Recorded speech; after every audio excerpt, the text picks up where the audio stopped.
అన్న ఎలా ఉంది సంక్రాంతికి వస్తున్నాం మూవీ అయితే నిజంగా చాలా బాగుందన్న. బాలయ్య సినిమా మొన్న చూశాను, అంతకు ముందు గేమ్ చేంజర్ చూశాను.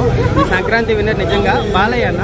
వెంకటేష్ సినిమా కూడా చాలా బాగుంది, కామెడీ బాగుంది, ఫండ్ బాగుంది. బట్ స్టోరీ మనకు ఆల్రెడీ తెలిసిన విషయమే కాబట్టి వెంకటేష్ గారు ఇలాంటి సినిమాలు చేస్తే బాగుంటుంది అన్న. అనిల్ రావుపూడి ఎలా చూపించాడు? అనిల్ రావుపూడి డైరెక్షన్ చాలా బాగా చూపించాడు. ఒక భగవత్ కేసరిలో ఎలాగైతే బాలయ్యకి లైఫ్ ఇచ్చాడో ఈ సినిమాతో వెంకటేష్ గారికి లైఫ్ ఇచ్చాడన్న. F2 లాగుందన్న సినిమా అయితే నాకు చాలా బాగా నచ్చింది. సంక్రాంతి విన్నర్ అంటే మాత్రం బాలయ్య, ఎందుకంటే అది కొంచెం బాగుంది. ఇది కామెడీ బాగుంది, బట్ స్టోరీ కొంచెం ఇదిగా ఉంది అనమాట. అంటే ఫ్యామిలీ ఆడియన్స్ అందరూ పోవచ్చు ఈ సినిమాకి. పోవచ్చు అన్న. ఈ సంక్రాంతికి మంచిగా ఫ్యామిలీ ఆడియన్స్ అందరూ టికెట్ బుక్ చేసుకుని నవ్వుకుంటా వెళ్తారన్న.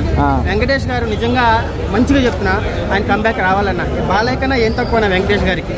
ఆయన మళ్ళా సినిమాలు చేయాలి, ఇలాంటి సినిమాలు చేయాలి, ఫ్యామిలీ ఆడియన్స్ అంతా రావాలి. ఇప్పుడు బాలయ్యకి ఏ ఇమేజ్ అయితే ఉందో వెంకటేష్ గారు కూడా అదే ఇమేజ్ రావాలన్న. నాగార్జున గారు, వెంకటేష్ గారు, చిరంజీవి గారు, బాలయ్య వీళ్ళని మించిన యాక్టర్లు అన్న ఇప్పుడు ఉన్న వాళ్ళు. ఆడియన్స్ ఒప్పుకోలేకపోతే వాళ్ళు తీసుకునే జోనర్ అన్న.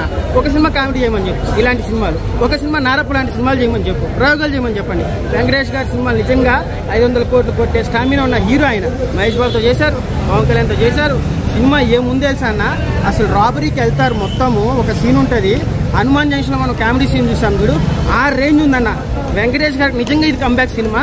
కానీ సంక్రాంతి 3 సినిమాలు చూసాం కదా, ఫస్ట్ గేమ్ చేంజర్ కొంచెం డిసప్పాయింట్ చేసింది, బాలయ్య ఒక ఊపాడు, ఇది కొంచెం కామెడీ బాగా నవ్వుకుంటా వచ్చామన్నా.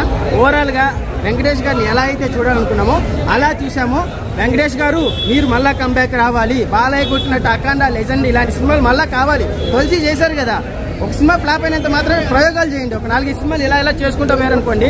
వెంకటేష్ గారు లాంటి యాక్టర్ అన్న సెంటిమెంట్ ఏడిపిస్తారు కదా నా చెంటి సినిమా, అలాంటి సినిమా మాత్రం కొత్త ర్యాంప్ అన్న. నవ్వుకొని వెళ్ళొచ్చు, ఫ్యామిలీతో వెళ్ళొచ్చు. నిజంగా చెప్తున్నాను. గేమ్ చేంజర్ అంటే కొంచెం డిసప్పాయింట్ శంకర్ గారి వల్ల అయింది, కానీ ఈ సినిమా సంక్రాంతి విన్నర్ అంటే బాలయ్య, వెంకటేష్ అన్న. సినిమా అయితే నాకు ఒక ½ అన్ అవర్ అన్న నవ్వి చేస్తాం. F3 వర్కౌట్ అవ్వలేదు కదా, ఇది మాత్రం 100% వర్కౌట్ అయిందన్న.